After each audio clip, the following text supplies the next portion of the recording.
Chapter 9. It's them! One duck was gray with black and white markings. The other had a glossy green head and a rust-colored chest. Both had orange webbed feet and long yellow bills. "Quack, quack," they said. Annie looked over her shoulder at Jack. "I memorized the duck rhyme a while ago," she said with a grin. "I knew it would come in handy someday." Jack laughed. "Good work," he said. The two ducks waddled around on their bright orange feet, quacking. Answering cries came from overhead. A flock of ducks was flying through the clear November sky. "Go on, Balor and Grinda," Annie shouted to the two mallards. "Go with 'em now." The mallards quacked at Annie. "Go on," Jack chimed in. "Fly south for the winter. You'll have fun, we promise." The two mallards quacked and flapped their wings. First one, and then the other, rose off the ground. They flew high into the sky. Jack held his breath as he watched the mallards soar away, flying south over New York City. Annie put her arms around the unicorn's neck. Then she rested her head on his silky white mane. "You're safe now," she said, "but you have to leave us. I have to show you the way to Camelot. The problem is, I don't know how to do that." "Auga! Auga!" Jack looked over at an avenue that bordered the park.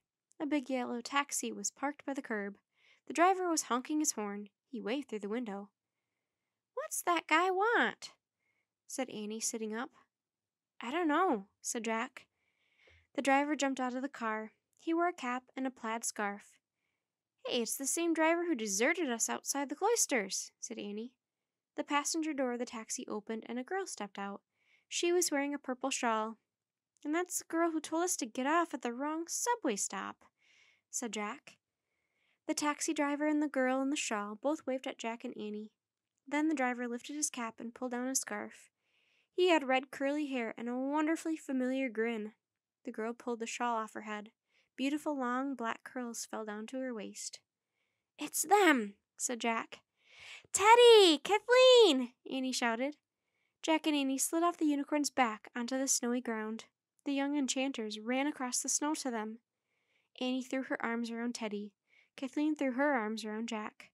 The four of them laughed and talked at the same time. "That was you? That was you! That was us!" "I'm sorry I told you to get off at the wrong stop," said Kathleen, "but Teddy was waiting for you there." "And I'm sorry I left you stranded in the storm," said Teddy, "but I knew you'd find your way to the cloisters." "We thought you guys were those two kids following us, Balor and Grinda," said Annie. "Yes, we just saw you turn them into ducks," said Kathleen. "Brilliant." "Who were they?" asked Jack. "Apprentices of the Dark Wizard," said Kathleen. "We didn't know they were following you. Even Merlin didn't know." "They were pretty creepy," said Jack. "Yeah, but they actually helped us without meaning to," said Annie. "They knew the unicorn's name." "We thought it was Divine Flower of Rome," said Jack. "I told Merlin that clue might be a bit difficult," said Teddy. "Divine Flower is Dianthus in Latin, the language of old Rome." "So do Grinda and Balor know Latin?" asked Annie. "Hardly," said Teddy. "The unicorn's name is famous throughout the other world. He is known for his great magic." "And for his goodness," added Kathleen. "We know about his goodness," said Annie. "When he ran through the streets with his horn in the air, the blizzard ended, and everyone we passed cheered up and seemed to get more hopeful." "The Dark Wizard was trying to capture Dianthus so he could keep the unicorn's good magic from the rest of the world," said Kathleen. "Merlin will be very pleased that you have foiled the wizard's plan." "In truth, I believe he would like to thank you himself," said Teddy. He turned toward the yellow taxi parked by the curb. The back door of the car opened, and two grown-ups stepped out. A tall, elegant woman wearing a wine-colored cloak, and a man in a dark blue robe. The man had a long white beard. The woman had long white hair. "Morgan, Merlin," whispered Jack. As the wizard and magical librarian of Camelot walked across the snow, Dianthus stepped forward to greet them. He bowed his head. Merlin tenderly stroked the unicorn's white neck. Morgan Le Fay turned to Jack and Annie. "Hello," she said, smiling. "It is good to see you both." Her lovely voice washed over Jack like music. "You too," said Annie, hugging the enchantress. What are you and Merlin doing here? Jack asked. I have always wanted to visit New York City, said Morgan. Teddy has just given us quite a ride in that taxi. Merlin had to tell him to slow down several times. Morgan laughed and turned toward Merlin. Quite a ride indeed, said Merlin.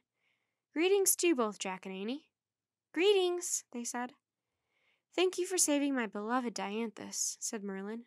Long ago he was stolen from Camelot by evildoers. He was rescued by magic weavers in the Netherlands. To keep him safe, they used their art to hide him in their tapestries. I knew I could entrust you two to set him free on the day the spell was to end. But your mission turned out to be more dangerous than I intended. I did not know the Dark Wizard had sent his apprentices to follow you and capture the unicorn. Poor Grinda and Balor, said Annie. Now they're ducks. Oh, do not worry, said Teddy. The spell will wear off in a few days, and they'll find their way home. Yes, said Kathleen, and I am sure the Dark Wizard will have some other wicked plan for them. Aye, said Merlin, but they will no longer have the use of their black rope. He picked the rope up from the ground and handed it to Teddy. Take this back to Camelot and see that it is destroyed. Gladly, said Teddy. It must be terrible to work for the Dark Wizard, said Annie. She looked at Merlin. I'm glad we work for you instead. Merlin smiled. And so am I, he said. On your last 4 missions, you and Jack have proved you know how to use magic wisely, and for that, I now entrust you with one of Camelot's greatest treasures. Merlin pulled a spiraled wand from his robe. I give you the Wand of Dianthus, he said.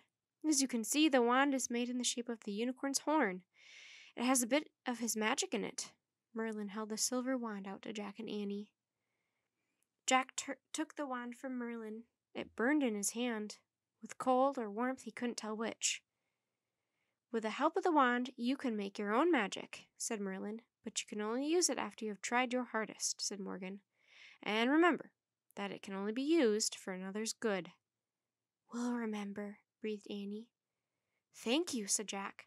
He unbuckled his briefcase and carefully placed the silver wand inside. We must leave you now, said Merlin. He turned to Teddy and Kathleen. You may ride Dianthus home to Camelot. I will be along shortly, but first, I would like to drive that taxi around New York City myself. Morgan, will you come with me? Indeed, said Morgan, but drive a bit more slowly than Teddy, please. I promise nothing, said Merlin. He looked at Jack and Annie. Good evening to you, my friends. I will call for you again soon. Bye, said Annie and Jack. Merlin took Morgan's arm, and the two walked back to the taxi and climbed into the front seat. The big yellow car sputtered and then took off wildly. As it careened up the avenue, Merlin blew its horn. Auga! Auga!